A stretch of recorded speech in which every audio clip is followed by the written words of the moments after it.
Olá, meus irmãos. Uma boa tarde para todos. Que o Eterno abençoe abundantemente a todos vocês.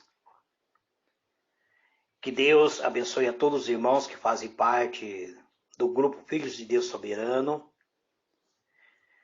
Eu estou usando o banner do Semeadores da Palavra.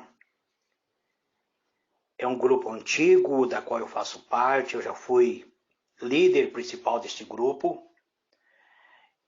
Depois entreguei este grupo para nossa irmã Endeuci Vidal. Ela devolveu novamente o grupo para mim. E depois eu entreguei o grupo para nossa irmã Mariana. A irmã Mariana está já há muito tempo à frente dos semeadores da palavra, fazendo um excelente trabalho. Isso é dentro do grupo do WhatsApp. No Facebook, o líder principal dos semeadores da palavra é o nosso irmão Eujácio. Fundador do grupo Semeadores da Palavra no Facebook é o presbítero Gregório.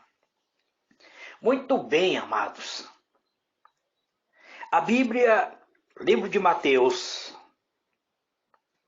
Mateus capítulo 7, verso 13, 14, 15 e 16. Mas eu quero focar principalmente no versículo 13 e 14. Diz assim: entrai pela porta estreita, porque larga é a porta e espaçoso o caminho que conduz à perdição, e muitos são os que entram por ela. É porque é estreita a porta e apertado o caminho que conduz à vida, e poucos são os que entram por elas. Mas por que poucas pessoas entram por ela? Porque na beira desse caminho existem muitos falsos profetas que vêm disfarçados de ovelhas, mas interiormente são lobos devoradores. Mas a Bíblia nos diz que pelos seus frutos nós conheceremos. Jesus diz que não se colhe uva de espinheiro, nem figo de abrolhos. Eu gostaria de fazer um breve comentário, mas principalmente focando o versículo 13 e 14. O versículo 13 diz que temos que nos esforçar para entrar pela porta estreita. Temos que entrar por essa, passar por esta porta.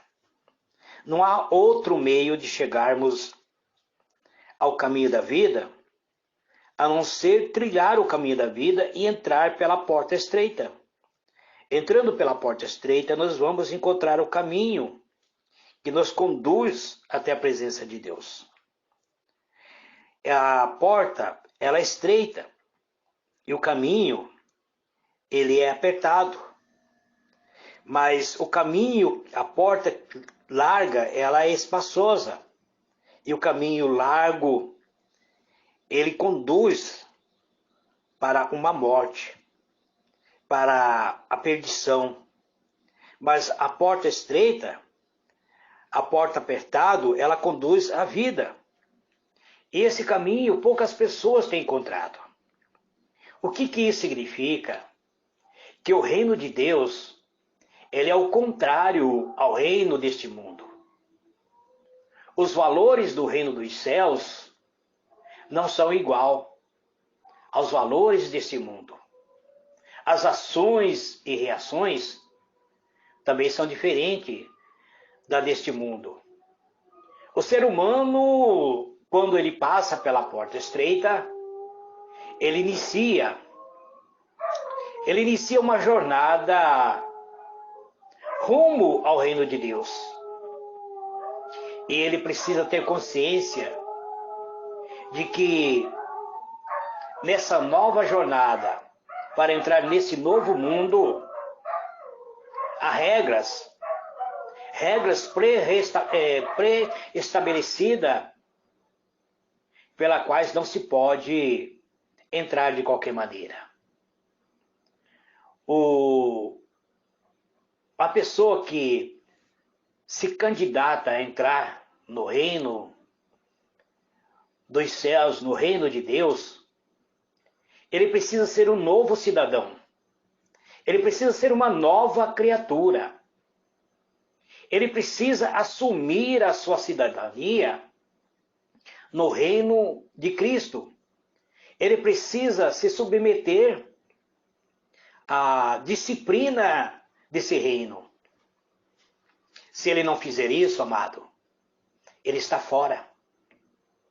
No mundo em que vivemos, neste mundo que jaz no pecado, que jaz em iniquidade, este mundo ele é diferente.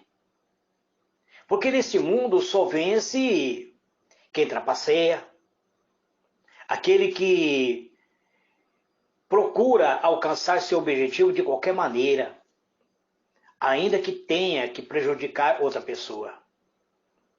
Só sobe a escalada da vida aqueles que aceitam suborno, que aceitam viver de acordo com a prática da iniquidade deste mundo. Existe neste mundo toma lá e me dá cá. Até mesmo no meio da política. Muitos projetos não são aprovados porque existem alguns políticos que ainda são honestos e eles não aceitam suborno, e quando eles não aceitam suborno, seus projetos não são aprovados. Recentemente eu ouvi no noticiário que a cidade de Dourados, aqui próximo de Campo Grande, está devolvendo para o estado do Mato Grosso do Sul 400 mil reais que não foi usado porque não foi aprovado os projetos apresentados pelo prefeito. Por que não foi aprovado? Porque os vereadores queriam uma fatia e a saúde está precária em Dourado. A educação está precária em Dourado. As pessoas dizem que falta até papel higiênico, mas os projetos do prefeito não foi aprovado porque os vereadores não aprovaram. O Tribunal de Contas não aprovou. As licitações não foram aprovadas por Tribunal de Contas. Por quê? Por que o prefeito teve que devolver esse dinheiro? Se a cidade está um caos, se a saúde está um caos, se a educação está um caos, a verba foi destinada, a verba foi liberada, mas ele não pode utilizar, e por não ter como utilizar, na verdade, ele tinha o bom senso de querer utilizar. Não conheço o prefeito de Dourados, não estou defendendo ele, mas se ele não conseguiu aplicar a verba, é porque ele foi impedido. Sozinho, ele não consegue fazer nada. Existe um provérbio popular que diz que a andorinha sozinha não faz verão. E isso neste mundo impera. Impera essas pessoas que sobem a escalada da vida de qualquer maneira. O importante é chegar no topo. Enquanto não chega ao topo, eles fazem qualquer aliança. Até mesmo no meio evangélico, pregadores que buscam popularidade, querem ser considerado grande homem de Deus.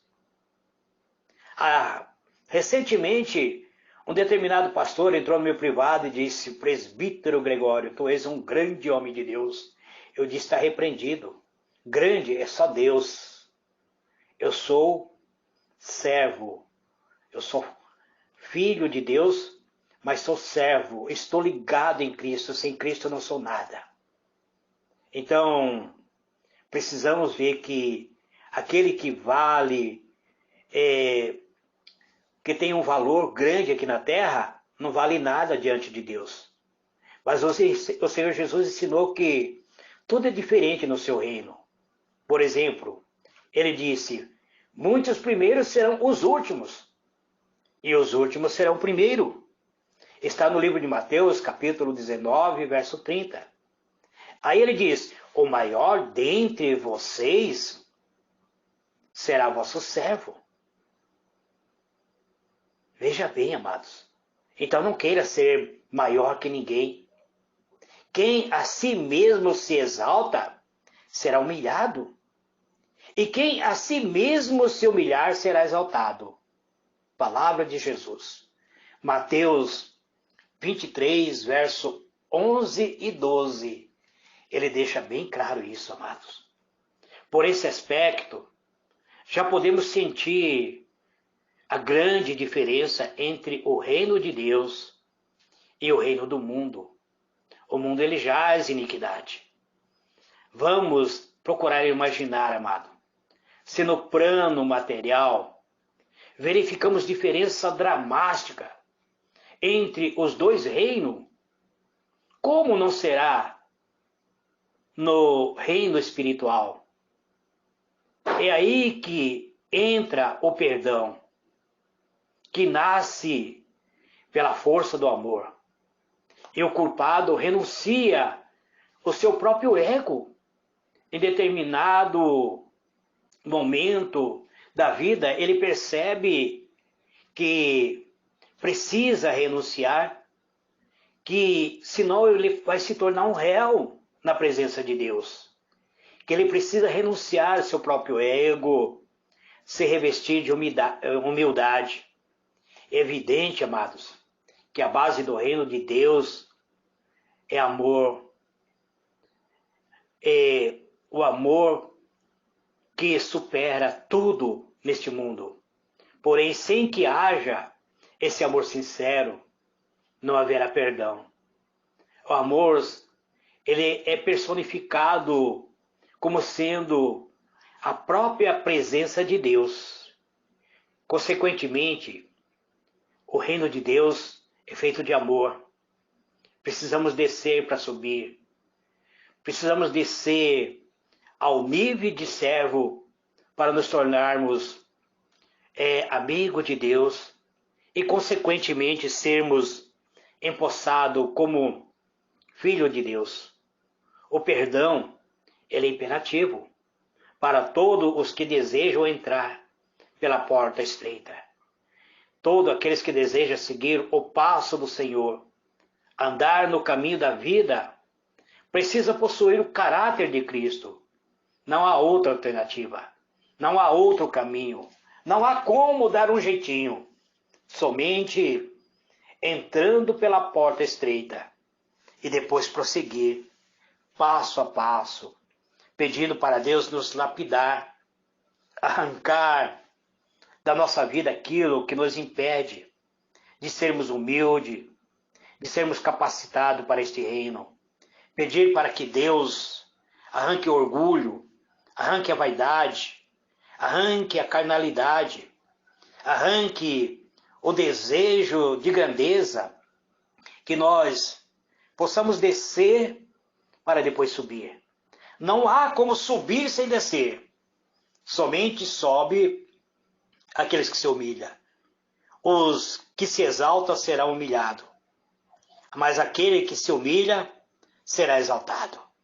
Graça e paz, que o Eterno abençoe a todos. Amém.